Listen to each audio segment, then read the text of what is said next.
Bahujan Samaj party के लिए लोग कहते हैं, ओबीसी के लिए कहते हैं, काम से के लिए कहते हैं, लेकिन जब समय आता है तब भी एक नहीं होते। क्या कहना चाहोगे संगठन? देखिए, ये सबसे बड़ा दुर्भाग्य की बात है कि समय आने पर एक नहीं हो पाते।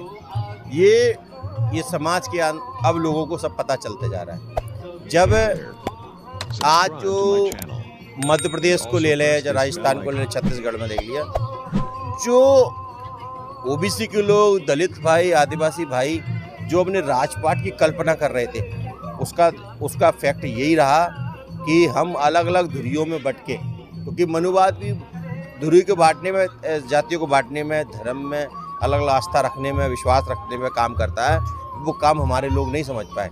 लेकिन जब कहते हैं चिड़िया चुंग गई खेत, अब क्या बचा है, तो ऐसा नहीं है। आज भी हमारा है वो, हम लोगों के बीच में, चाहे भाजपा हो, चाहे कांग्रेस हो, जो ही पार्टी है, वो आज ये समझ चुकी है इनकी जो हमारे मुद्दे उसको काटने का काम कर रही हैं। लेकिन ये स्पष्ट हो चुका कि हमारा जो शब्द है सत्य का, जो महात्मा फुले का था, ये बाबा साहब का था, संत कबीर का था, वो शब्द इतना बड़ा है कि उनको मजबूरन हम जैसा बोल रहे हैं उनको करना पड़ेगा। जैसे मुख्यमंत्री ओबीसी का देना पड़ा इनको, फिर दोबारा कांग्रेस को प्रदेश अध्यक्ष देना पड़ा, क्योंकि हम जो बोल रहे हैं हमारी हिस्सेदारी के लिए, वही काम आज ये कर रहे हैं। लेकिन इससे हम संतुष्ट नहीं है। केवल मुद्दे देने, जाति का जनगणना का मुद्दा, हिस्सेदारी का मुद्दा, ऐसे मुद्दे नहीं जो हमारे लिए पूरी तरह से हिस्सेदारी दे। उनके साथ पिछड़े वर्ग के लोग भी हैं, दलित भाई भी, आदिवासी भाई भी, मुस्लिम भाई भी हैं। और आज जो आज सम्मेलन हुआ है, ये अधिवेशन हुआ है, इसका एक प्रतीक बनते जा रहा है। ग्वालियर से शुरुआत हुई है, SC ST OBC और मुस्लिम भाई जो इसमें बढ़ चढ़ के हिस्सा लिया है। अब ये बहुजन समाज तैयार हो रहा है और इसमें सभी, चाहे OBC Mahasabha, OBC United front of India हो, चाहे वाम सेब हो, तमाम सारे जो जन भागीदारी आंदोलन के हमारे जो जनगणना पर पूरे देश के अंदर आप देख रहे हैं, एक पहला संगठन है जिसके द्वारा जाति जनगणना के लिए सारे स्टेशन, पूरे देश के स्टेशनों पे उनकी दीवारें लिखी हुई हैं और हर जगह एक ही चीख आ रही है, जाति गणना कराइए, जाति गणना कराइए।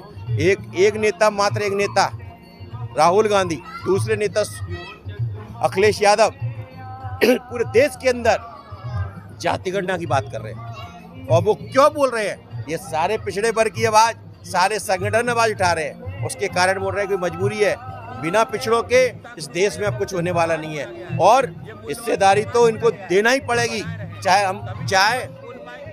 चाहे हम ऐसे लें या छीन के लें। अब तो हम लोगों को उनको देना ही पड़ेगी। इसके लिए हम लोग रोडों से लेकर संसद तक लड़ने का काम कर रहे हैं। सर, जैसे कि आपने कहा, आज सबसे ज्यादा ओबीसी वर्ग की बात करती है। आज ओबीसी वर्ग का मुख्यमंत्री ग्वालियर मध्य प्रदेश में फिर से आ गया है। लेकिन क्या ये ओबीसी वर्ग बहुजन समाज के लिए या ओबीसी वर्ग के लिए काम करता है या ब्राह्मणवाद के लिए काम करता है? देखिए, जो ये मुकुटे बने हुए, ये ओबीसी बने हुए, ये तो सबको पता है। ये RSS की एक प्रयोगशाला से एक आया हुआ एक झूठा ओबीसी है। क्योंकि यदि वो पहले बार में अपनी कैबिनेट में बात करते तो सबसे पहले ये माइक बंद करने का, लाउड स्पीकर बंद करने की बात नहीं, वो पहली बात करते। अगर वो पिछड़े वर्ग के होते तो पहले सामाजिक न्याय की बात करते, सोशल जस्टिस की बात करते। क्योंकि इस देश के अंदर, चाहे मध्य प्रदेश में, पहले भागीदारी की बात आएगी तभी इसकी बात होगी। क्योंकि ना दलित की बात कर रहे, ना पिछड़ों की बात कर रहे, ना आदिवासी की बात कर रहे, मुस्लिम की बात नहीं कर रहे। ये तो किस बात की बात कर रहे हैं? ये माइक बंद करने का काम, इससे काम नहीं चलेगा। पहले हिस्सेदारी की बात होना चाहिए, हमारी बराबर की हिस्सेदारी की बात होना चाहिए, हमारी जमीन की बात होना चाहिए, हमारे लोगों की इलाज की बात होना चाहिए थी। उस पर तो बात नहीं करी। तो कहीं ना कहीं RSS के एक बात और कहते, जैसे कि ओबीसी वर्ग और SC सभी वर्ग बात तो करते हैं, लेकिन जब सरकार बनाने की बात आती है, जब हमारा वोट बैंक कहाँ चला जाता है? देखिए, इसका कारण ये है कि लोगों के बीच में, देखिए अभी ये बात अच्छी है कि जब तक जाति विहीन, धर्म विहीन और अपने आप का जो स्वार्थ है उसके विहीन जब तक काम नहीं करेंगे तब तक ये नहीं हुआ। क्योंकि अभी तक जो चुनाव हुआ, ये भारतीय जनता पार्टी है, चाहे कांग्रेस हो, चाहे और भी लोग हैं, उन लोगों ने प्रत्याशी दे दी। वो जैसे मेरी जाति कुशवाहा है तो मैं पूरा समाज कुशवाहा में लगा देगा। वो कोई मूवमेंट भूल जाएगा, कोई विचारधारा भूल जाएगा।